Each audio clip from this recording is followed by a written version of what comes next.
जयलक्ष्मी माता. श्री गुरुचरित्र कथासार. अध्याय 45. नंदी ब्राह्मणांचे श्वेतकुष्ठ घालवले. श्री गणेशाय नमः. नामधारक सिद्धांना म्हणाले, मुने, तुमच्या कृपाप्रसादाने मला श्री गुरुचरित्ररूपी अमृत सेवन करायला मिळत आहे. आता पुढील वृत्तांत सांगा. सिद्ध म्हणाले, वत्स, एके दिवशी नंदी नावाचे एक ब्राह्मण श्री गुरूंच्या दर्शनासाठी गाणगापुरास आले. त्यांना श्वेतकुष्ठ झाले होते. ते जाण्यासाठी त्यांनी आधी तुळजापुरात राहून 3 वर्षे भवानींची आराधना केली.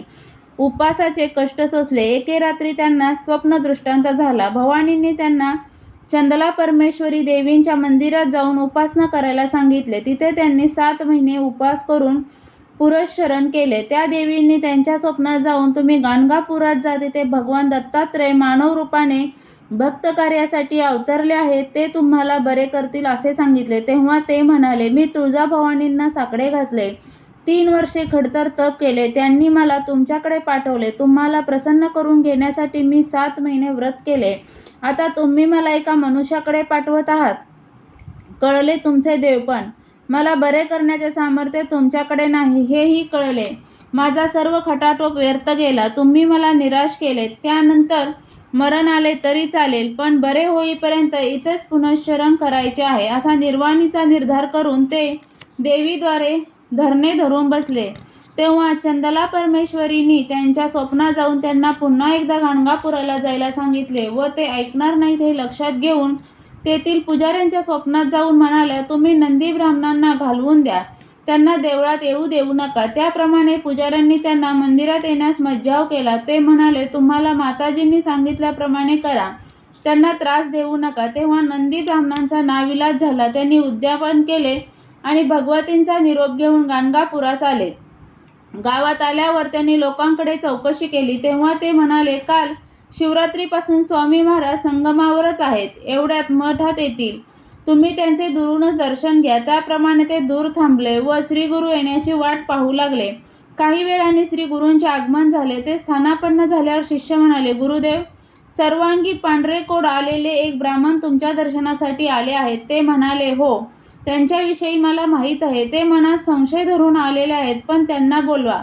शिष्यांनी नंदींना बोलावले. मठात प्रवेशताच श्री गुरूंची तेजस्वी मूर्ती आणि प्रसन्न मुद्रा पाहून त्यांना भरून आले. त्यांनी साष्टांग नमस्कार घातला. तेव्हा ते म्हणाले, काय हो, देवींना जे जमले नाही तिथे मनुष्य काय करणार असा संदेह धरूनच येथे आला आहात ना.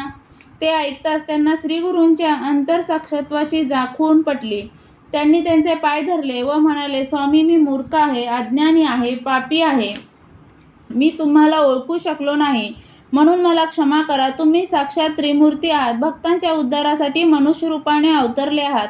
तुम्हीच कैवल्यधनी, तुम्ही शरणागतांचे निर्भय स्थान. धन्य आजचा सुदिन. तुमचे दर्शन घडले, मी पावन झालो.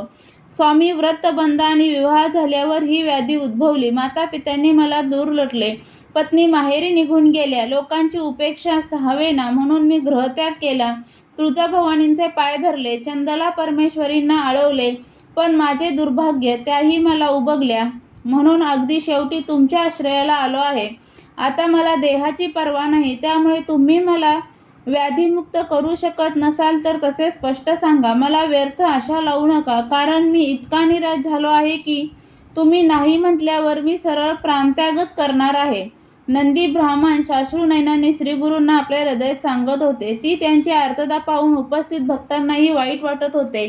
श्री गुरूंनाही त्यांची दया आली. ते जवळच उभे असलेल्या सोमनाथ ब्राह्मणांना म्हणाले, तुम्ही यांना संगमावर घेऊन जा, यांच्याकडून योग्य संकल्प करवून घ्या, यांना स्नान घाला, अश्वत्थाला प्रदक्षिणा घालायला सांगा, यांची जुनी वस्त्रे दूर टाकून द्या आणि नेसायला नवी वस्त्रे द्या.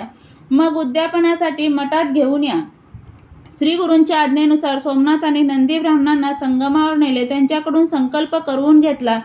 तिथे संगम तीर्थात स्नान करताच त्यांच्या शरीराचा व्रण पालटला. अश्वत्थाला प्रदक्षिणा घालताच कोडाचे समूळ निरसन होऊन त्यांचे सर्वांग सुंदर दिसू लागले. त्यांना नवीन वस्त्रे देण्यात आली. त्यांची जीर्ण वस्त्रे जिथे टाकण्यात आले तेथील जमीन क्षारयुक्त झाली. त्या समयी आपण व्याधीमुक्त झालो म्हणून नंदी ब्राह्मणांना खूपच आनंद झाला होता.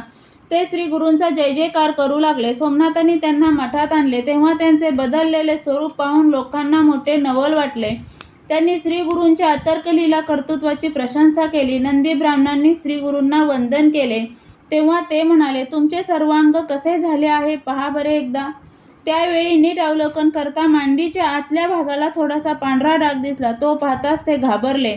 ते श्रीगुरूंना म्हणाले, महात्मन, हा डाग कसला राहिला? ते म्हणाले, इथे येताना तुमच्या मनात संशय होता, त्यामुळे थोडेसे कोड राहिले आहे. पण चिंता करू नका, तुम्ही माझ्या स्तुतीपर कवित्व करा, म्हणजे हा डागही जाईल.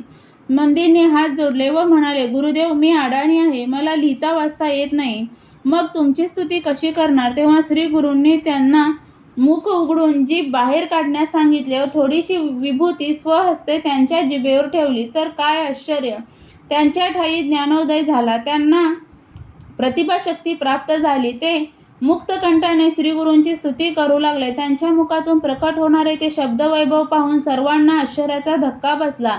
या स्तवनामध्ये त्यांनी मनुष्याला किती कष्टप्रद रीतीने जन्म प्राप्त होतो, लहानाचा मोठा होताना त्याला कसे दुःख सोसावे लागते, तारुण्य संसाराच्या मोहपाशात अडकून त्याची काय अवस्था होते आणि वृद्धापकाळी तो कसा हीनदीन होतो, याचे यथार्थ वर्णन केले. नंतर स्वतःच्या कर्मफलांना अनुसरून तो जन्म मरण रूपी चक्रात कसा अडकतो ते सांगून स्वतःच्या सुटकेसाठी तो काहीच प्रयत्न करत नाही म्हणून खेद व्यक्त केला. त्या कवनाच्या अंती त्यांनी श्रीगुरूंचे महात्म्य व त्यांच्या सेवाभक्तीचे पुण्यफल सांगून गुरु कृपेने कसा उद्धार होतो ते स्पष्ट केले. ते भावपूर्ण स्तवन ऐकून सर्वजण आनंदाने डोलू लागले. श्रीगुरूंना इतके समाधान वाटले की त्यांनी नंदी ब्राह्मणांना कवीश्वर ही पदवी बहाल केली. हे कवित्व केल्याने गुरुकृपेने त्यांच्या मांडीवरचे उरलेले कुष्ठही नाहीसे झाले. त्यानंतर नंदी ब्राह्मण गाणगापुरातच राहिले आणि श्रीगुरूंची अहोरात्र सेवा करू लागले. अध्याय 45 समाप्त. श्री गुरुचरित्र कथासार यातील 45वा अध्याय. वाचनाने किंवा ऐकण्याने मिळणारी फलश्रुती म्हणजे त्वचा विकार बरे होतील, तसेच काव्य प्रतिभा लाभेल. श्री गुरुचरित्र कथासार यातील अध्याय तुम्हाला ऐकायला आवडत असेल तर चॅनलला सबस्क्राईब करा, व्हिडिओला लाईक आणि शेअर करा. व्हिडिओ पूर्ण ऐकल्याबद्दल धन्यवाद.